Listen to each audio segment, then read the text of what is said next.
Bonsoir à tous, bienvenue dans votre JTM en direct sur KTV. Nous sommes le vendredi 1er mars. À la une de cette édition, la signature d'une convention de partenariat entre Mayotte et le Conseil régional d'Île-de-France. Une cérémonie a eu lieu ce matin dans l'hémicycle Younoussa Bamana. Objectif, permettre aux jeunes Mahorais de se former en Île-de-France, mettre en valeur les sportifs locaux, leur donner accès aux équipements manquants à Mayotte ou encore booster l'économie locale. Cette convention se veut offrir au département le plus pauvre de France les clés pour évoluer plus rapidement. Un reportage signé Paul Arthur Habit. 256 000 Mahorais en Île-de-France en 2017. Un ultramarin sur 4 en métropole réside en Île-de-France. C'est par ces chiffres que la présidente de la région Île-de-France a expliqué sa motivation à signer cette convention avec Mayotte. Elle se rajoute aux conventions signées avec la Réunion qui vont apporter un grand soutien à l'île au parfum. Cela fait plusieurs conventions que le département de Mayotte signe avec des collectivités. Récemment, il y a eu une signature avec le Conseil régional de la Réunion, avec le Conseil départemental de la Réunion, aujourd'hui avec le Conseil régional d'Île-de-France. Mayotte a besoin d'appui. C'est un moyen, bien sûr, que nous travaillons ici localement, tous unis pour le développement de Mayotte.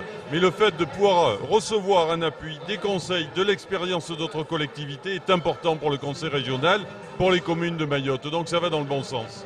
La distribution de bananes mahoraises à la place de dominicaines dans les écoles d'Île-de-France, la mise en place d'un billet deuil à moindre coût pour que les personnes ayant un décès dans leur famille puissent aller en métropole ou venir sur Mayotte rejoindre leur famille pour faire leur deuil. Voilà certains des projets de la présidente de la région Île-de-France qui nous explique ses motivations. La région Île-de-France, vous le savez peut-être pas, mais c'est le 6e département d'outre-mer. Nous avons 800 000 ultramarins en Île-de-France et ils occupent des fonctions qui sont des fonctions très éminentes dans la société francilienne, dans le domaine de la santé, dans le domaine de l'éducation, dans le domaine de la sécurité, de la police, de la justice. Et donc moi je voulais leur rendre hommage et leur prouver notre reconnaissance pour tout le rôle qu'ils ont en Île-de-France. Et pour leur prouver ma reconnaissance, eh bien, il m'est venu à l'esprit qu'on devait se marier. On devait marier l'Île-de-France avec les Îles-de-France et qu'on devait faire des ponts de continuité territoriale pour permettre aux jeunes qui veulent venir se former, qui veulent venir, les jeunes sportifs qui veulent venir s'entraîner pour les Jeux Olympiques, les jeunes artistes qui veulent venir créer, faire des ponts, les jeunes start-upers, faire des ponts entre l'Île-de-France et Mayotte. En plus, on peut former les jeunes, on peut les accueillir et ensuite qu'ils reviennent dans l'île pour pouvoir ensuite aider au développement de l'île. C'est très important et je crois que c'est un partenariat gagnant-gagnant qu'on est en train de signer avec le Conseil départemental de Mayotte. Comme l'a dit la présidente lors de son discours, quand je lance quelque chose, les autres régions suivent.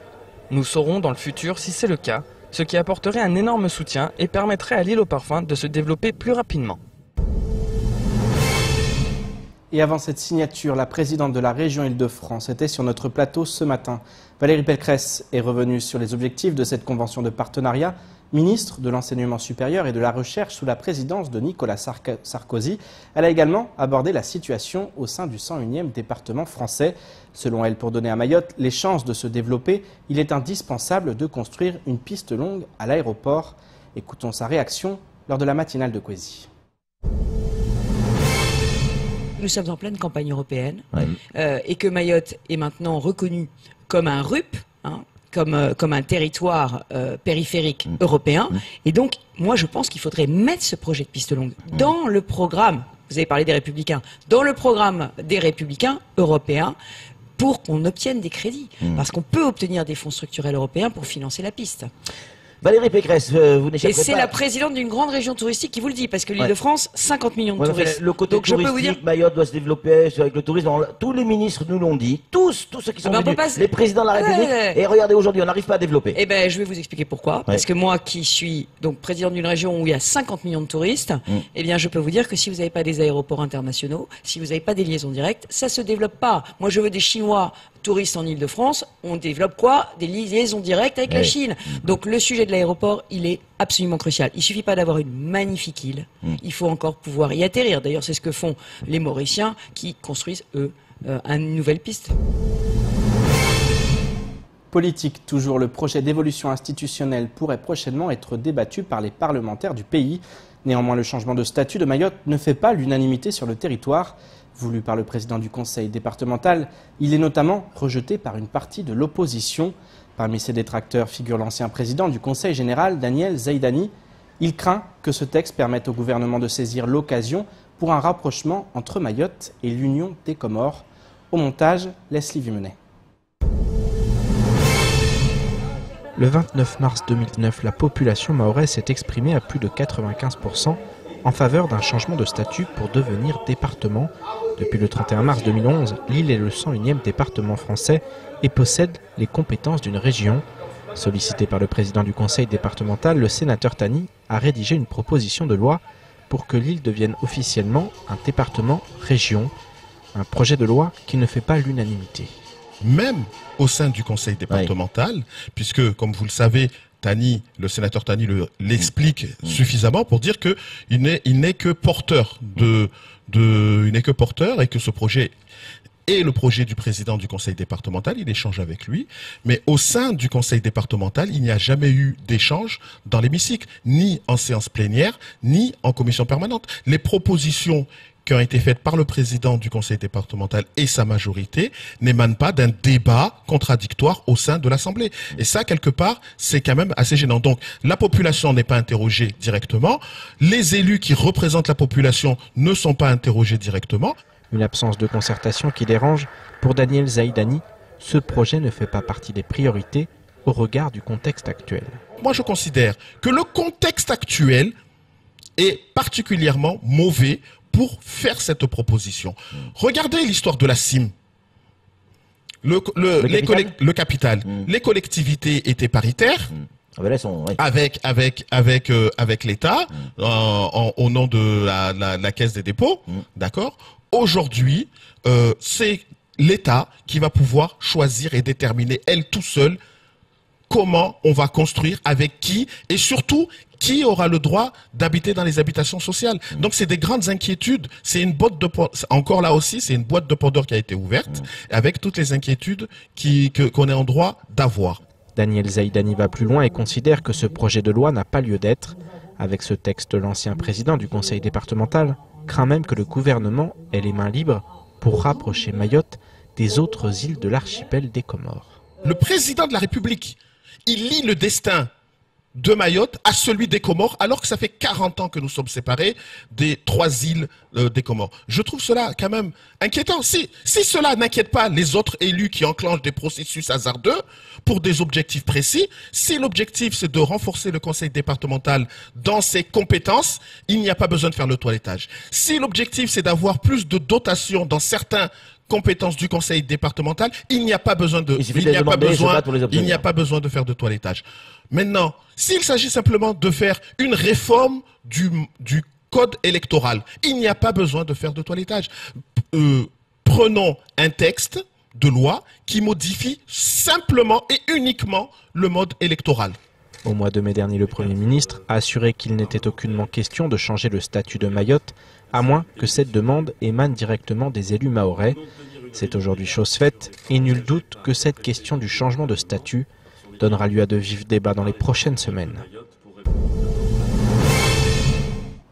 Je me tourne maintenant vers l'invité de la rédaction. Ce soir, nous accueillons Noussoura Souleymana, président du CREFOM, auteur de plusieurs ouvrages, et notamment du livre Mobilisation pour Mayotte, confidence sur le développement économique et social du 101e département français. Noussoura, bonsoir. Bonsoir. Vous êtes avec nous ce soir car vous avez publié une tribune qui entre dans la perspective de la venue du président de la République à Mayotte. Qu'est-ce qui vous a poussé à écrire ce texte ? Vous savez, on a à chaque fois à Mayotte, d'abord merci de m'avoir invité, on a à Mayotte à chaque fois raté le train. Et donc je ne crois pas que cette occasion qui nous a été donnée, en plus on a le temps, parce qu'on nous a dit ça maintenant et on a au moins 3 mois devant nous. Et donc je crois qu'on a l'occasion de se mettre d'accord, pas sur tout, mais au moins sur un minimum, je dirais, syndical, pour un clin d'œil à mes anciennes fonctions, minimum syndical commun, où tout le monde dira ce qu'on veut, tout le monde dira ce qu'il veut, et on se mettra d'accord avant d'aller le dire. Donc, et j'ai dit que c'est la meilleure façon d'éviter à ce qu'on dise des choses qui fâchent certains d'entre nous. Et donc j'ai proposé que ce soit le président du département qui, en matière protocolaire, est le chef du protocole du département, qui lui mène la danse on puisse se voir pour qu'on puisse signer, on puisse écrire un texte, à ajouter et à diminuer, jusqu'à ce qu'on se mette d'accord sur ce qu'on va faire. Est-ce que vous pensez que ça c'est possible? Effectivement, vous appelez le président du conseil départemental, mais également le président de l'association des maires, les présidents des chambres consulaires, les élus départementaux, la déléguée aux droits des femmes, vous en tant que président du CREFOM. Est-ce que vous pensez que cette union elle est vraiment possible?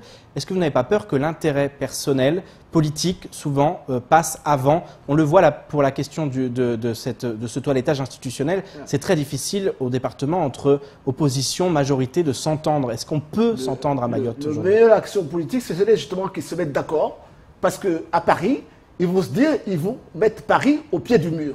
D'habitude, c'est Paris qui met Mayotte au pied du mur. Donc maintenant, il faut qu'on change la balance. On dise, voilà, on est d'accord sur ça. Vous, là-bas, vous faites quoi? Est-ce que certains ont répondu à l'appel que vous avez lancé à part cette tribune, ou vous n'avez pas forcément eu de contact? Un nombre de personnes ont réagi, mais les gens que j'avais indexés personnellement n'ont pas encore réagi. J'ai eu les services de l'État qui ont tous réagi, jusqu'au plus haut sommet de l'État. Mais à Mayotte, on est timide. Qu'est-ce que vous pensez, vous, personnellement, de ce projet de département-région? Dans votre tribune, vous émettez le souhait que la préfecture de Mayotte passe rapidement en préfecture de région. Tout à fait, parce qu'on peut se gargariser et dire qu'on est département-région quand on a une préfecture de région. Et donc, j'ai dit au monsieur Dominique Serin, que j'ai vu à plusieurs reprises déjà, d'ailleurs que je souhaite le voir d'ailleurs, il a donc cette demande de rencontre. J'ai dit qu'une préfecture, donc une région, n'a de sens que s'il y a une préfecture de région. Et je lui ai demandé d'ailleurs, dans un de nos entretiens, qu'il demande à ce que dans les propositions, dans l'action, dans le plan d'action du gouvernement qui lui avait piloté, j'avais dit qu'une des urgences, c'est de faire en sorte que Mayotte ait une préfecture de région. Ça veut dire que c'est une représentation classique des régions.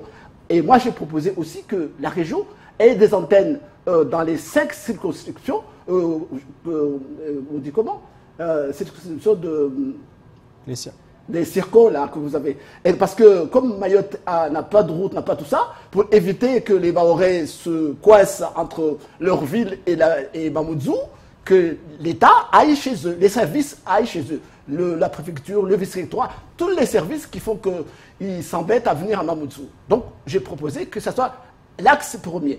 Mais il y a d'autres axes. Est-ce que vous pensez qu'il faut passer par cette loi, cette évolution institutionnelle, ou est-ce que vous pensez qu'aujourd'hui on a déjà toutes les cartes en main pour devenir demain une préfecture-région? Et moi j'allais vous dire, mais qui est contre Mayotte à Mayotte? Est-ce qu'il y a des gens qui sont des intrus parmi nous, mais qui lèvent la main? Ceux qui sont contre, mais qui le disent. On voit que là il y a un vrai débat autour de ce texte. Mais est-ce que Mayotte devenant une région, si on le redit, est-ce que ça embête quelqu'un? Non. Est-ce que quelqu'un ne veut pas que Mayotte ait une préfecture de région? Est-ce que quelqu'un ne veut pas qu'il y ait des conseillers régionaux à 51? Tout ce qui est dit dans les textes, est-ce que quelqu'un ne le veut pas? Eh bien, celui qui ne le veut pas, il lève la main. On sait qui est contre nous, comme disait le président Bush, qui est pour nous et qui est contre nous. Et donc la demande que j'ai voulu avoir, parce qu'on a déjà fait à plusieurs reprises ici, d'ailleurs en tant que président du CREFOM, j'ai pu proposer 2 textes. J'ai proposé le projet d'accord, le projet de cadre que j'avais proposé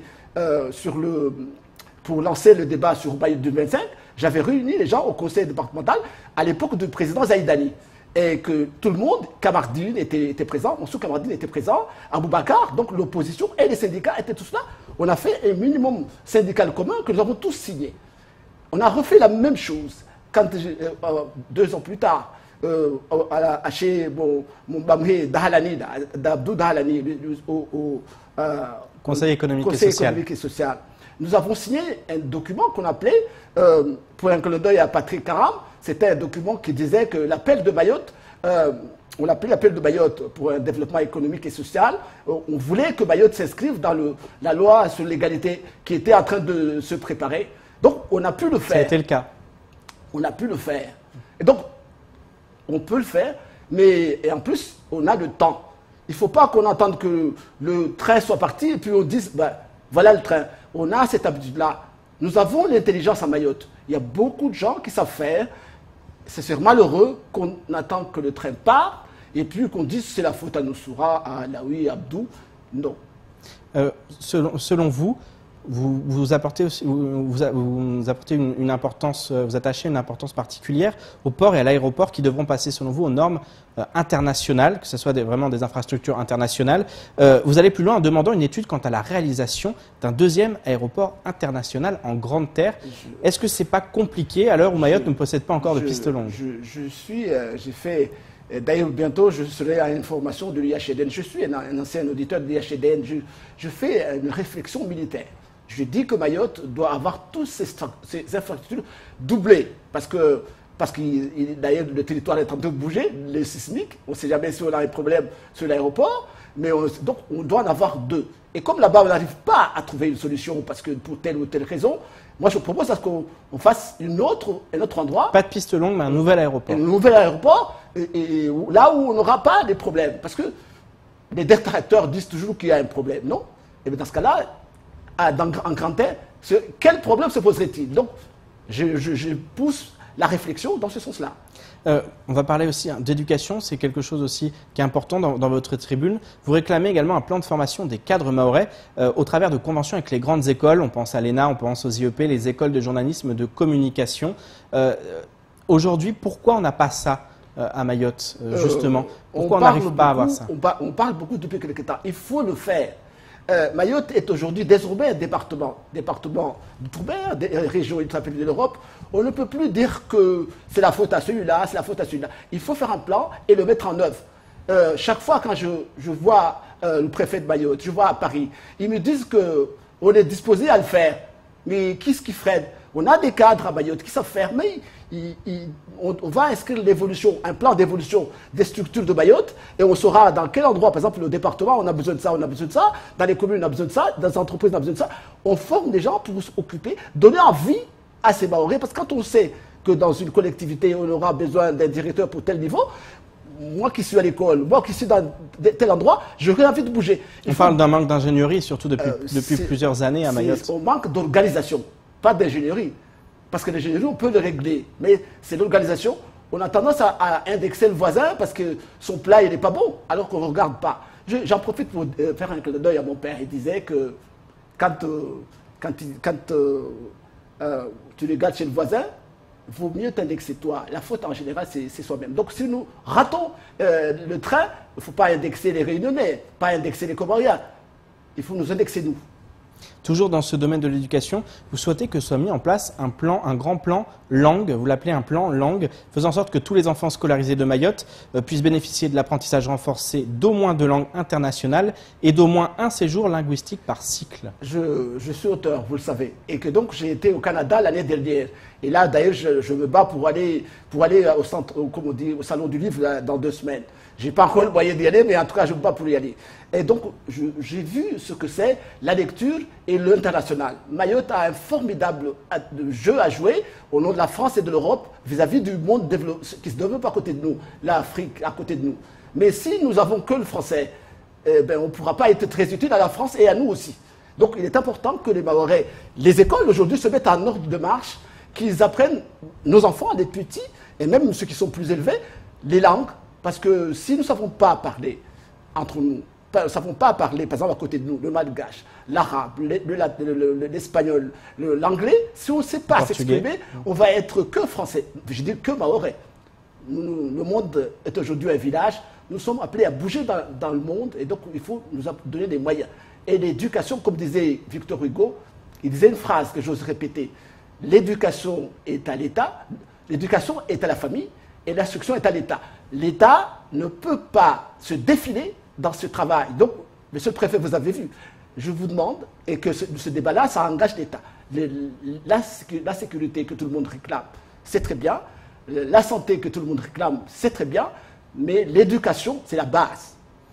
Noussoura Souleymana, merci beaucoup. Je crois que le message est passé. Et puis vous reviendrez dans le cadre notamment de vos fonctions d'auteur, puisque vous êtes aussi également auteur. Je vous ai dit que je suis en passe de partir à Paris. Et il y a une bonne nouvelle que je vous annoncerai à mon retour. Eh bien, on sera présent et puis vous viendrez nous en parler sur ce plateau. On vous accueillera, bien sûr. C'est une nouvelle qui pourrait notamment concerner votre prochain ouvrage parce que dans quelques temps devrait paraître votre 4e ouvrage. Vous aviez dit qu'à chaque fois que vous auriez des petits-enfants, vous alliez écrire. Ça s'intitule et Mahorais Québec, et marathon du livre. Merci beaucoup. Dimanche, le 56e Salon du tourisme fermera ses portes. Comme chaque soir, cette semaine, nous vous proposons de découvrir un nouvel exposant mahorais. Hier, notre correspondant à Paris a rencontré Mouslim Payet, le désormais ex-président de la CAPAM. Libéré de son mandat, il est à Paris pour présenter ses produits et promouvoir le savoir-faire local. Présent au salon depuis plusieurs années, l'agriculteur possède aujourd'hui une clientèle fidèle. Écoutons Mouslim Payet au micro de Maurice Cessé. C'est très important le salon, vous savez, pour nous, on fait savoir les produits de Mayotte. Le savoir mahorais, c'est très important. Pourquoi? Parce que bon, les gens, ils viennent, et puis après, on a des clients qui viennent tout le temps. On a des profs aussi qui nous achètent des produits de Mayotte, mais quand ils viennent ici, ils viennent spécialement aussi pour la dégustation, pour acheter. Donc c'est important pour Mayotte. On découvre l'île, on découvre le produit de Mayotte, on découvre ce que nous faisons à Mayotte. J'ai fait des baobabs, des confitures baobab, j'ai fait des tamarins baobab, j'ai fait des jus de baobab, ça c'est que des baobabs, donc j'ai fait aussi d'autres choses, les ananas, je travaille aussi les ananas, je travaille les papayes, je fais des jus de papaye, je fais des jus d'ananas, je fais des jus de corosol, ça part bien à Mayotte. Vous savez, je fais le maximum pour montrer aux gens ce que j'ai fait, hein, pour transformer les produits locaux. Le conseil des prud'hommes à Mayotte, la fièvre de la vallée du Rift ou encore la suractivité du CHM, voilà ce qu'il faut retenir du reste de l'actualité. Place au bref de ce vendredi 1er mars. Une ordonnance du 25 octobre 2018 rend applicable la création d'un conseil de prud'hommes de plein exercice à compter du 1er janvier 2022 à Mayotte. Dans ce cadre, les ministères de la Justice, du Travail et des Outre-mer ont décidé la mise en œuvre d'un programme d'information et de formation. L'objectif est de donner à tous les conseils prud'hommes qui seront désignés par les organisations syndicales de salariés et d'employeurs une formation préalable à leur prise de fonction. Le programme de formation sera notamment animé par des intervenants de l'École nationale de la magistrature et de l'Institut national du travail, de l'emploi et de la formation professionnelle.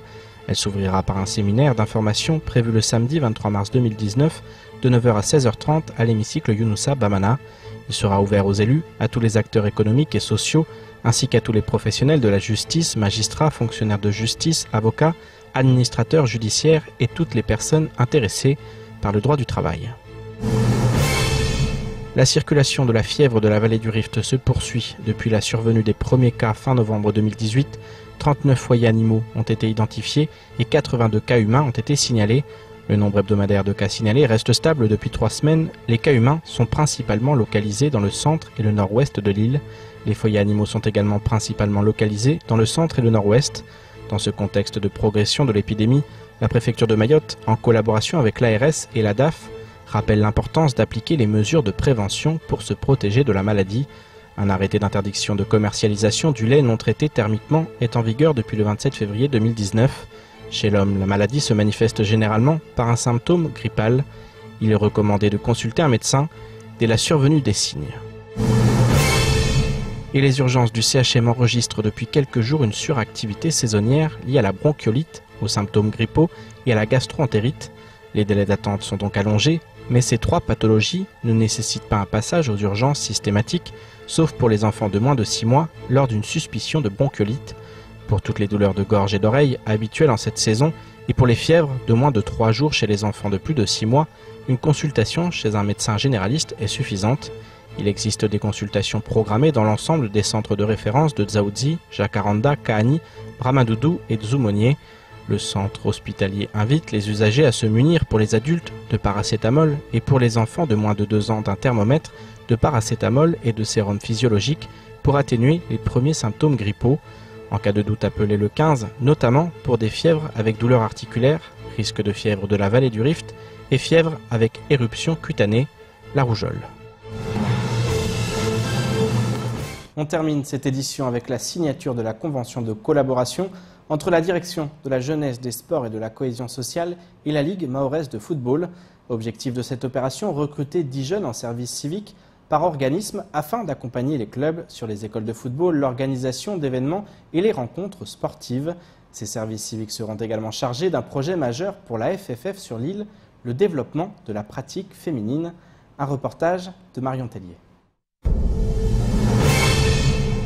La direction de la jeunesse, des sports et de la cohésion sociale est désormais partenaire de la Ligue mahoraise de football dans le cadre d'une opération commune, le recrutement de 20 jeunes en service civique. Ce service civique nous permettra d'avoir des jeunes qu'on pourra les aider à les former sur des domaines bien précis et techniques, mais en même temps, eux, ils sont obligés d'accompagner, sur certaines thématiques de la Ligue au niveau des clubs, mais au niveau aussi des scolaires, etc. Donc c'est une mission à peu près vaste, mais qui serait technique et qui serait bénéfique au niveau des jeunes. 10 d'entre eux bénéficieront du programme de la DGSCS, axé sur une formation citoyenne et composée notamment de 2 formations obligatoires, l'une reposant sur les valeurs républicaines, l'autre sur les premiers secours et le PSC1. Les 10 autres jeunes travailleront quant à eux à l'accompagnement des clubs sur les écoles de football, le foot à l'école, le programme éducatif fédéral, l'organisation des plateaux d'animation sans oublier le développement de la pratique féminine, une tendance à la hausse pour laquelle la Ligue souhaite davantage de valorisation et d'encadrement. Il y a une réelle volonté des filles de jouer au foot déjà, c'est le plus important. Une réelle volonté des clubs de les accueillir avec les difficultés qu'on connaît. Donc nous on va essayer de les aider, de les soulager aussi dans cette mission-là. On est passé de 372 filles en 2013 à plus de 1000 la saison dernière. Donc on va essayer de continuer cet effort-là et ce progrès. Je crois qu'on a beaucoup de filles qui sont volontaires et qui veulent jouer. On l'a vu la semaine dernière à Msahara, puisque le club de Msahara a invité des jeunes filles à venir jouer. Ils se retrouvaient avec plus d'une centaine de gamines sur le terrain. Cette collaboration aura durant 8 mois vocation à réunir jeunesse et sport dans un objectif de complémentarité. Dans la volonté de rapprocher l'administration des administrés, on ne peut pas trouver mieux que la jeunesse, qui là du coup va prendre toute sa place puisque ce sera de la citoyenneté active et le sport sera son véhicule. Ce qui est innovant, c'est le rapprochement de la Ligue qui travaille avec les clubs, qui nous permet de Paris jusqu'à Canicali de se rapprocher des habitants et de placer les jeunes comme le centre de gravité des politiques publiques. Les jeunes seront à l'issue de ces quelques mois titulaires des premiers diplômes fédéraux, une véritable case départ pour ceux qui désireraient ensuite accéder à une professionnalisation. L'insertion professionnelle reste en effet le premier objectif de la mise en place de ces contrats. Les 2 derniers mois de cette opération seront à ce titre consacrés à un accompagnement sur le projet professionnel de ces jeunes, avec à la clé l'accès à de nouvelles formations. C'est la fin de ce journal. Merci de nous avoir suivis. Pour ma part, je vous donne rendez-vous lundi dès 19h pour une nouvelle page d'actualité locale. Excellent week-end sur Kwesi.